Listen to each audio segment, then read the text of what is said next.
आप सभी भाई बहनों को नमस्कार। सार्थक government job point YouTube channel आप सभी लोगों का हार्दिक स्वागत करता है। चैनल पर नए हैं तो चैनल को सब्सक्राइब कर लीजिएगा, वीडियो को लाइक कर दीजिए, शेयर कर दीजिए और बेल आइकन दबा करके रखेंगे तो आपको नोटिफिकेशन मिल जाएगा और आप उसे शेयर कर पाएंगे। सार्थक government job point YouTube channel आप सभी भाई बहनों के लिए हमेशा ही सत्य प्रमाणिक सूचनाएँ लेकर के आता है और आप सभी लोगों की समस्याओं के निराकरण हेतु जिस तरीके से हमसे बन पड़ता है, हम पूरी तरीके से तन मन से, धन से, समय से, हर चीज़ से आप सभी लोगों को सपोर्ट करने से पीछे नहीं हटते हैं। कल की तारीख में बहुत से विद्यार्थियों ने बीएड के मामले को लेकर के चैनल पे कमेंट्स भी किए थे। मैं आप सभी लोगों की समस्याओं को समझ सकता हूं और सबसे बड़ी चीज़ ये है कि अब कई सारे आधार बनते जा रहे हैं जबकि आप सभी लोगों को रिलैक्स के दिन आ जाएं, ठीक है ना। अभी जो मामले चल रहे थे वो मामले पूरी तरीके से ये देखने में आ रहे थे कि जो विपक्षी दल हैं, है ना, जहाँ पे उनकी सरकारें हैं वहाँ से विद्यार्थियों को बाहर किया जा रहा है और जहाँ पे सत्तारूढ़ पार्टी अर्थात बीजेपी गवर्नमेंट है वहाँ की सरकार बीएड के पक्ष में खड़ी है। यही एक वाकया सामने आया है। आप सभी लोगों को मैं बता दूं, मध्य प्रदेश से, आपके मध्य प्रदेश में भी एक प्राथमिक शिक्षक भर्ती चल रही है जिसका एक मामला सर्वोच्च न्यायालय में और एक मामला आपके जबलपुर हाईकोर्ट में है।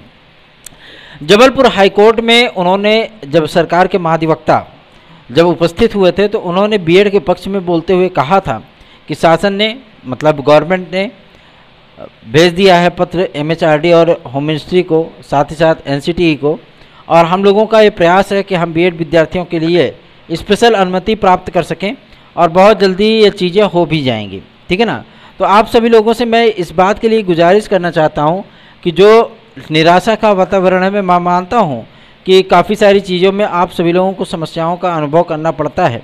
जो विद्यार्थी मेहनत करके अच्छा सा खासा परीक्षा देते हैं, अच्छी खासी नंबरों को गेन करते हैं, मैं उनकी मेहनत का सम्मान करता हूं दिल से। मैं जानता हूं कि आप लोगों को तकलीफ़ होती है, लेकिन देखिए जब आप सभी लोगों के विपरीत सारी परिस्थितियां हों तो उन परिस्थितियों को अनुकूल बनाने के लिए जो लड़ाई लड़ रहा है, ठीक है ना।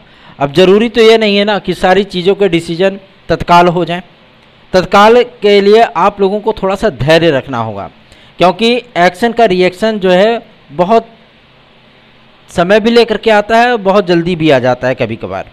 तो ये जो प्रक्रिया है आप सभी लोगों की, ये प्रक्रिया डिस्ट्रॉय की गई, इसीलिए की गई क्योंकि ये नियम के विरुद्ध था। कहीं ना कहीं डीएलएड और बीटीसी वाले विद्यार्थियों को ये मौका दे दिया गया था कि वो आपके ऊपर छीटाकशी कर सकें, वो आप पे जो है वार कर सकें, और उसी वक्त का उन्होंने बाकायदा फ़ायदा भी उठाया। शुक्रवार को केवीएस के मामले पर याचिका की सुनवाई लगी हुई है और हम लोगों को पूरा यकीन है जैसे छत्तीसगढ़ में विद्यार्थियों को रिलैक्स दिया गया था उसी प्रकार से आप सभी विद्यार्थियों को भी, जो केवीएस के हमारे भाई बहन हैं, उनको भी रिलैक्स मिल जाएगा। अभी पीआरटी का रिजल्ट जारी नहीं किया गया है और यही सारी चीज़ें हैं कि हम लोगों ने जो प्रयास किए, आज भी हमारी एक टीम गई हुई है दिल्ली की, ठीक है ना, क्योंकि रोज़ रोज़ तो हम दिल्ली जा नहीं सकते। तो दिल्ली में जो हम लोगों ने टीमों को गठन किया है उनको एमएचआरडी और आपके एनसीटीई को भेजा है कि आप जाइए, मुलाकात करिए और गाइडलाइन कब तक आ रही है, किस पर्पस से रुकी हुई है, क्या रीज़न है, इन तमाम मुद्दों को लेकर के तो जो जानकारी प्राप्त हुई है मैं आप सभी लोगों को बता दूं।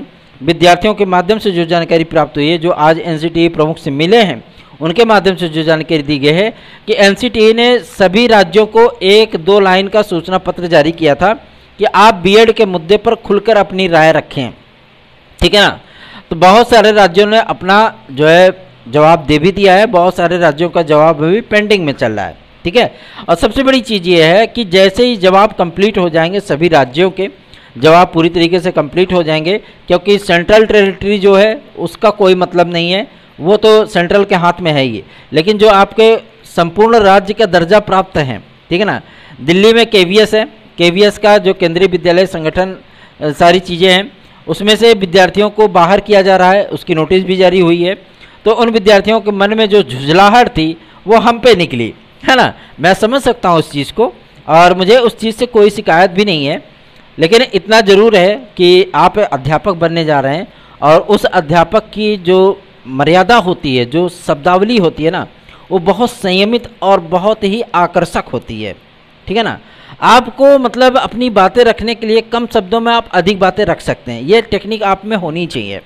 ठीक है। अगर आप ऐसे वैसे लफ्ज़ों का इस्तेमाल करते हैं तो जाहिर सी बात है आपकी जो मेंटलिटी होती है वो शो करती है पब्लिक के सामने, क्योंकि ऑडियंस ही सुनने आती है, ठीक है ना। हम थोड़े ना सुनते हैं, हम तो आपको जानकारी दे करके चले गए, उसके बाद जो ऑडियंस आती है वो आपको सुनती है, मतलब आपके कमेंट्स को भी देखती है, वीडियोस को सुनती है और सारी चीज़ें हैं। तो मतलब ये आपकी सोच को दर्शाता है कि आप किस तरीके से सोच सकते हो। तो एक जो शिक्षक बनना चाहता है या बनने की रेस में खड़ा है ना, उसकी जो भाषा होती है बहुत संयमित होती है, ठीक है ना। और मुझे इन सारी चीज़ों से बहुत वो नहीं होता है बिल्कुल भी कि अगर के हाँ, लेकिन ये है कि अगर कोई अपशब्दों का इस्तेमाल करेगा तब तो उसको हम एकदम में दफना देंगे पूरी तरीके से, कोई दिक्कत नहीं। अभी शिक्षा सेवा चयन आयोग का बिहार शिक्षक भर्ती के लिए मैं आप सभी लोगों को बता दूं, शिक्षा विभाग ने अभी कोई निर्णय नहीं किया है, क्योंकि गवर्नमेंट ने पूरा मन बना लिया है SLP डालने का, पहला। दूसरा ये महाधिवक्ता से राय मशवरा किया जा रहा है कि अगर हम उसमें पार्टी नहीं थे तो अगर हम वहाँ पे पार्टी बनते हैं तो क्या रिलैक्स मिल सकता है, या सेंट्रल गवर्नमेंट से इस बारे में बातचीत की जाए।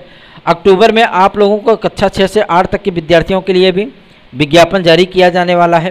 कक्षा 6 से 8 तक BTC डीलेड वाले विद्यार्थियों को भी मौका दिया जा रहा है। ये सभी आधार बन रहे हैं आप सभी लोगों के PRT RT एक्ट के संशोधन के। आप सभी लोग इस बात को समझते क्यों नहीं है, है ना। जो प्रक्रियाएं आप सभी लोगों की विज्ञापन की शर्तों के अनुकूल थी, जाहिर सी बात है उन सारी चीज़ों का रिएक्शन तो आपको झेलना ही पड़ेगा, लेकिन वो रिएक्शन भी आप लोगों के अनुकूल हो, इसके लिए हम सभी लोग प्रयास कर रहे हैं। माध्यमिक शिक्षा सेवा चयन बोर्ड के पूरी तरीके से भंग हो जाने और शिक्षा सेवा चयन आयोग का गठन होने के बाद आप सभी लोगों में जो उत्साह का माहौल है, जाहिर सी बात है सार्थक government job point YouTube channel उस को सल्यूट करता है। अब आप लोगों की प्रक्रियाएं और जो नए विज्ञापन आना है आपका नवंबर दिसंबर में, उसमें भरपूर पद होंगे, लगभग 24,5-25 हज़ार पद होंगे, ठीक है ना।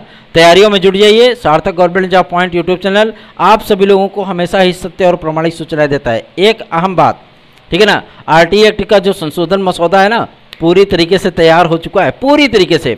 और मैं आप सभी लोगों को गारंटीड कह रहा हूँ कि जो रिवाइज्ड गाइडलाइन आएगी आप सभी लोगों की, उसमें DLED और BTC वाले विद्यार्थियों को भी मौका दिया जा रहा है कक्षा 6 से 8 में विदाउट ब्रिज कोर्स, और ऐसे ही मौका दिया जाएगा BEd वाले विद्यार्थियों को PRT में विदाउट ब्रिज कोर्स, ठीक है ना। आप लोग गाइडलाइन देख लीजिएगा, और ये गाइडलाइन आप सभी लोगों की 10 अक्टूबर के पहले पहले जारी होगी।